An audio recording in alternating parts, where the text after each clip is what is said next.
Hello students. तो जैसा कि यहाँ पर है आज 8 सितंबर, और 8 सितंबर का क्या है कि आपका जो थर्ड शिफ्ट का एग्ज़ाम था वो फाइनली समाप्त हो चुका है 8 सितंबर में। तो देखेंगे कि क्या लेवल रहा हुआ है आज की लास्ट शिफ्ट का। वैसे भी आज के बाद 2 दिन क्या है यहाँ पर ऑफ रहने वाला है, कोई भी एग्ज़ाम नहीं, आपका मंडे से फिर से शुरू होगा। तो यहाँ पर थर्ड शिफ्ट का लेवल देखेंगे, क्योंकि कुछ लोगों के मुताबिक जो है लेवल काफ़ी आसान रहा हुआ है, कुछ लोग बोलते हैं काफ़ी टफ रहा हुआ है। तो थर्ड शिफ्ट का जो है लेवल यहाँ पर हम लोग देखेंगे। बस सभी को लास्ट तक बने रहना है, बाकी वीडियो को लाइक शेयर और सब्सक्राइब कर सकते हैं तो आपको ज़रूर कर देना है। पहला क्वेश्चन है कि वर्नाकुलर प्रेस एक्ट अधिनियम किस वर्ष आया हुआ था। देखिए, वर्नाकुलर जो प्रेस एक्ट था इससे रिलेटेड आपका जो पूछा गया था यहाँ पर, तो ये क्या था कि आपका 1878 में जो है वर्नाकुलर प्रेस एक्ट आपका आया हुआ था, जो कि अंग्रेज़ सरकार के द्वारा लाया गया था। ये लाने का जो कारण था वो कारण ये था कि भाषाओं में, जो भारतीय भाषाओं के पत्र और पत्रिकाओं पर आपका कड़ा नियंत्रण रखे जाने के लिए जो है वर्नाकुलर जो प्रेस जो आपका देसी एक्ट था वह यहाँ पर आया हुआ था। बाकी लॉर्ड रिपन के द्वारा लाया नहीं गया था, एक्चुअली इसको हटाया गया था। लॉर्ड रिपन थे और लाने वाले थे वो थे लॉर्ड लिटन, यानी कि लॉर्ड लिटन के द्वारा इसको लाया गया, लेकिन जो हटाने वाले थे वो लॉर्ड रिपन रहे हुए थे। 1878 के समय आया हुआ था। इसका वर्ष पूछा गया था, किस वर्ष आया हुआ था। नेक्स्ट क्वेश्चन आगे देखेंगे। नेक्स्ट एक देखिए, सॉन्ग से यहाँ पर पूछ लिया गया था कई बार। तो मोस्टली ये बात तो ये देखने को मिलता है कि मोहे लगा दो रंग जो है ये इसको कोरियोग्राफ किसने किया हुआ था। ये सॉन्ग तो देखने को मिला हुआ था इससे पहले कई बार। तो वो जो सॉन्ग है वो उसका बिरजू महाराज राइट आंसर होता था, लेकिन यहाँ पर नया सॉन्ग आया कि मेरे देश की धरती सोना उगले। जो संगीत है, जो गाना है, वह किसके द्वारा गाया गया। यहाँ पर गायक का नाम पूछा था। तो पहली बात करें तो ये जो सॉन्ग है मेरे देश की धरती, ये बॉलीवुड फिल्म एक आई थी 1967 में, उपकार की नाम की, जिसमें ये सॉन्ग था। उसके बाद क्या था कि इसके जो बोल थे वो गुलशन कुमार मेहता के द्वारा लिखे गए थे, यानी इसका राइटर जो था वो गुलशन कुमार मेहता था। और संगीत जो था वो आनंद जी और कल्याण जी के द्वारा तैयार किया गया। बाद में जो इसका सिंगर पूछा गया वो महेंद्र कपूर इसका राइट आंसर था, जो मेन इसका राइट आंसर था। क्योंकि सिंगर इसका पूछा गया था कौन है, तो इसका महेंद्र कपूर जो है इसके सिंगर थे, यानी कि महेंद्र कपूर इसका राइट आंसर था। बाकी एक देशभक्ति गीत था जो कि फिल्म में मनोज कुमार पर फिल्माया गया था, यानी अगर अभिनेता की बात कभी करी जाए कि कौन से थे इस गाने में, तो वो मनोज कुमार थे। तो ये क्वेश्चन जो है आपका यहाँ पर सॉन्ग से रिलेटेड पूछा गया था।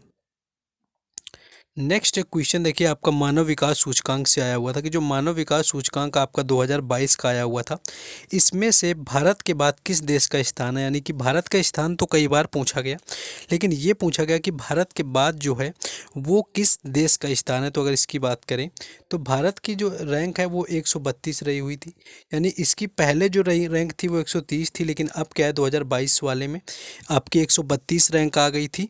यहाँ पर 189 देशों में। जो इसके पड़ोसी देश थे, श्रीलंका इसका 72वें नंबर पर था, चीन आपका 85 था, बांग्लादेश आपका 133 नंबर पर है, और पाकिस्तान आपका 154 नंबर पर है। तो आपका बांग्लादेश दिया होगा, या फिर हो सकता है आपका पाकिस्तान दे दिया हो, बांग्लादेश ना दिया हो, लेकिन जो भारत के बाद रैंक वाला देश था वो बांग्लादेश था, क्योंकि बांग्लादेश की जो रैंक है वो 133 यानी कि 133 है, और पाकिस्तान की बात करें तो 154 रही हुई थी।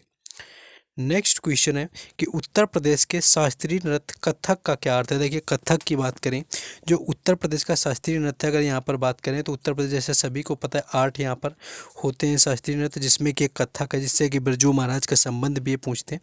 तो इसका जो उद्गम है यहाँ पर कथा शब्द से हुआ, यानी कि कथा शब्द से इसका होता है उद्गम, और इसका जो शाब्दिक अर्थ होता है वो कथा कहना होता है, यानी कहानी कहना या कथा कहना, ये उसका होता है शाब्दिक अर्थ, जो कि ऑप्शन में दिया हुआ था। यह नृत्य जो होता है मुख्य रूप से उत्तरी भारत में किया जाता है, और यह मुख्य रूप से एक मंदिर या गांव का प्रदर्शन होता था। तो ये आपका यहाँ पर कथा कहना, यानी कि शायद शब्द का ही मतलब केवल पूछा गया था, तो कथा कहना होता है। कई बार इसको बताया हुआ है पीछे जो आप देखेंगे। नेक्स्ट क्वेश्चन देखिए, ये आपका रिपीट हुआ है, जो अभी एसएससी के एग्ज़ाम में आया हुआ था, पिछले भी शिफ्टों में आया हुआ है, इस बार के ये एग्ज़ाम चल रहे हैं उसमें फिर से ये क्वेश्चन देखने को मिल गया। तो क्वेश्चन रिपीट हो रहे हैं, तो मोस्टली चीज़ों क्या है कि जिन लोगों ने पीडीएफ नहीं लिया है वो लोग ले सकते हैं। तो सुटेबल बॉय के लेखक की बात करें कि सुटेबल बॉय जो है उसके पुस्तक के लेखक कौन है, तो विक्रम सेठ एक भारतीय उपन्यासकार और कवि हैं, और उनके उपन्यास जो हैं वो गोल्डन गेट है, और अ सुटेबल बॉय जो है वो भी है। तो यानी कि 1993 में जो है विक्रम सेठ के द्वारा सुटेबल बॉय लिखा गया।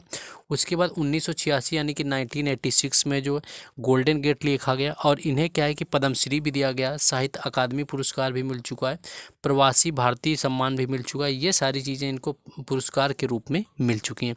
ये बिल्कुल आसान सा क्वेश्चन था, सभी का हो जाना है। जो सुटेबल बॉय पूछा गया था, बाकी अनसुटेबल अगर बॉय पूछा जाए तो वो करण जौहर का होता है। नेक्स्ट क्वेश्चन था कि बैंक ऋण किस आधार पर देता है, यानी कि जो बैंक होते हैं वो लोन जो होता है या ऋण होता है वो किस आधार पर देते हैं। ऑप्शन तो एग्जैक्ट नहीं पता चल पाया, एक शायद ऑप्शन था आपका संपत्ति के आधार पर शायद दिया हुआ था, तो वो भी मिलता है। तो क्या होता है कि जो कारक होते हैं बैंक की राशि के, वो कई कारकों पर आधारित होते हैं, जिसमें कि उधारकर्ता की आयु भी होती है, संपत्ति का मूल्य भी होता है, और उसके साथ साथ वर्तमान ब्याज दरें और चुनी गई विशिष्ट योजना भी होती है। तो संपत्ति के आधार पर भी लोन दिया जाता है, तो शायद ये ऑप्शन में दिया हुआ था संपत्ति से रिलेटेड। नेक्स्ट, इस क्वेश्चन में थोड़ा सा डाउट है एग्जैक्ट ये क्वेश्चन क्या पूछा गया था। एक्चुअली कुछ ऐसा या क्वेश्चन था आपका कि तमिलनाडु का जो अधिनियम 2023 में हुआ, पारित हुआ या जो भी है, तो उसमें कौन सी भाषा जोड़ी गई, तो इसमें थोड़ा रिलेटेड था। देखिए इसमें बात करें तो आपका 2006 में यानी कि तमिलनाडु जो सरकार थी वो 2016 में एक अधिनियम लेकर आई हुई थी, जिस पर आकर के भी 2023 में संशोधन किया गया। और इसमें क्या रख दिया गया सर कि अगर कोई भी व्यक्ति जो होता है सीधी भर्ती कहीं पर होती है तो उसको तमिल भाषा यानी कि आधिकारिक तौर पर क्या है कि उन्हें आधिकारिक भाषा जो तमिल भाषा है उसका पर्याप्त ज्ञान होना चाहिए। यानी कि अगर तमिल भाषा आपको नहीं आती किसी भी सीधी भर्ती में तो आपका नहीं होगा। ये 2016 का अधिनियम था, इसका 2023 में पूरी तरह से पारित हुआ है। तो हो सकता है कि ये क्वेश्चन था, लेकिन अगर आपका चेंजेस था कुछ क्वेश्चन में तो जाके आप कमेंट बॉक्स में बता सकते हैं। नेक्स्ट आगे देखेंगे। नेक्स्ट एक पूछा गया था लोसुंग नृत्य आया हुआ था। देखिए लोसुंग तो आ जाता है लेकिन लोसुंग कम देखने को मिलता है। एक आता है सोलुंग, यानी कि सोलुंग तो कई बार पूछा जाता है फेस्टिवल कहाँ पर होता है। तो सोलुंग की बात करें तो ये आपका होता है अरुणाचल प्रदेश में। बाकी अगर लोसुंग की बात करें कि कहाँ होता है तो यह आपका सिक्किम और मिजोरम में आपका मनाया जाता है लोसुंग फेस्टिवल, जिसे कि जनवरी 2022 में लोसुंग त्यौहार मनाया गया था। तो लोसुंग जो है आपका 2022 में यहाँ पर मनाया गया था। तो 2022 जो हो जाएगा, और सिक्किम या मिजोरम आपको ऑप्शन में अगर दिया था तो वही आपका राइट आंसर हो जाएगा। नेक्स्ट आगे है कि पहले एशियाई गेम कहाँ पर हुए थे, यानी कि जो पहले एशियाई खेल थे उनका आयोजन कहाँ पर हुआ था। तो पहले एशियाई खेलों की बात करें तो 1951 में यानी कि 1951 में हुआ था, आज़ादी के 4 साल बाद, जो कि दिल्ली में आधिकारिक रूप से आयोजित किया गया था। इसके बाद क्या होता है कि 1982 यानी कि 1982 में क्या है कि भारत में फिर से इनका आयोजन किया गया। पहले आपका 1951 में किया गया था जो कि आधिकारिक तौर पर पहले एशियाई हुए थे, जो कि भारत में ही आयोजन हुआ। उसके बाद 1982 आता है, भारत में फिर से इनका आयोजन किया गया था, और अब तक जो है 17 एशियाई खेलों का आयोजन किया गया है। नेक्स्ट एक जो है विंटर से रिलेटेड कुछ आया हुआ था। एक्चुअली ये पूरी तरह से नहीं मिला कि विंटर ओलंपिक आपका था या कुछ और था। बाकी सारे देखिएगा, अगर थोड़ा भी डाउट लगता है तो हम उससे रिलेटेड 2 क्वेश्चन भी ऐड कर देंगे, तो आप लोगों को देख लेना है कि अगर विंटर गेम्स आपके ओलंपिक वाले पूछे गए थे तो जो आपका विंटर ओलंपिक गेम्स की जो शुरुआत है वो हुई थी 1921 में। और कई बार इसकी जगह भी पूछ लेते हैं कि इसकी जगह कहाँ पर थी, किस जगह पर आपका हुआ था, तो वो हुआ था फ्रांस में। अगर जगह पूछी जाए तो फ्रांस में हुआ था। यह आयोजन एक सफलता बहुत बड़ी थी, जिसमें कि लगभग 10,000 से ज़्यादा भुगतान करने वाले दर्शक शामिल हुए थे। तो ये क्वेश्चन जो है आपका विंटर गेम से रिलेटेड पूछा गया था। नेक्स्ट क्वेश्चन है खुदाई खिदमतगार आंदोलन की स्थापना किसने की हुई थी। देखिए खुदाई खिदमतगार है, पिछले 2-3 एग्जामों से देखने को मिल रहा है ये क्वेश्चन। पहले तो ये मुझे एग्जैक्ट कहीं बुक्स में नहीं मिला, ज़्यादा नहीं देखा मैंने, लेकिन ये से एग्ज़ाम में आ रहा है, 2 से 3 बार मैं लगातार देख चुका हूँ। तो खुदाई खिदमतगार की बात करें तो इसकी स्थापना जो है खान अब्दुल गफ्फार खान के द्वारा की गई थी। खुदाई खिदमतगार आंदोलन यहाँ पर, जो कि आपका यहाँ पर खान अब्दुल गफ्फार खान इसका राइट आंसर था। नेक्स्ट आगे क्वेश्चन को हम लोग देखेंगे और यहाँ पर जो पूछे गए थे। नेक्स्ट एक आपका कुछ ऐसा क्वेश्चन था कि निम्न में से कौन सा फेस्टिवल है जहाँ पर महिलाएं नृत्य करती हैं और पुरुष ड्रम बजाते हैं। ऐसा करके भी एक क्वेश्चन देखने को मिला हुआ था।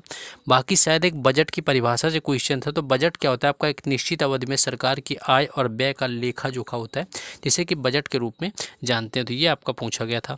नेक्स्ट एक क्वेश्चन था कि वर्ष 2018-19 में सबसे ज़्यादा रबर उत्पादक राज्य कौन सा था। तो सबसे अधिक अगर रबर उत्पादक राज्य की बात करें तो ये आपका केरल था, जो कि 2018 और 19 में सबसे अधिक यहाँ पर उत्पादन किया हुआ था। केरल का जो था सबसे अधिक योगदान रहा हुआ था। तो अगर आप लोगों को इन क्वेश्चंस की PDF चाहिए तो टेलीग्राम चैनल और व्हाट्सएप ग्रुप का जो लिंक है वो डिस्क्रिप्शन में दिया गया, वहाँ पर जुड़ जाएंगे, जिससे कि आपको मिलती रहे। अगर आपका मान लीजिए विंटर गेम्स के अंतर्गत अगर ये पूछा गया था कि आपका खेलो इंडिया विंटर गेम्स की शुरुआत किस वर्ष हुई, तो 2020 फिर उसका राइट आंसर हो जाएगा। यानी खेलो इंडिया यूथ गेम्स के संस्करण के बाद क्या था कि आपका खेलो इंडिया जो है विंटर गेम्स का भी आयोजन किया गया। इसकी शुरुआत जो है 2020 में की गई थी। तो हो सकता है आपका करंट से रिलेटेड बना करके यही क्वेश्चन पूछ लिया था। आपके 5वें जो है नई दिल्ली में हुए थे, तो आपका ह्यूमन वाला हो चुका है। तो ऑलमोस्ट जो है इतने क्वेश्चन यहाँ पर पूछे गए थे।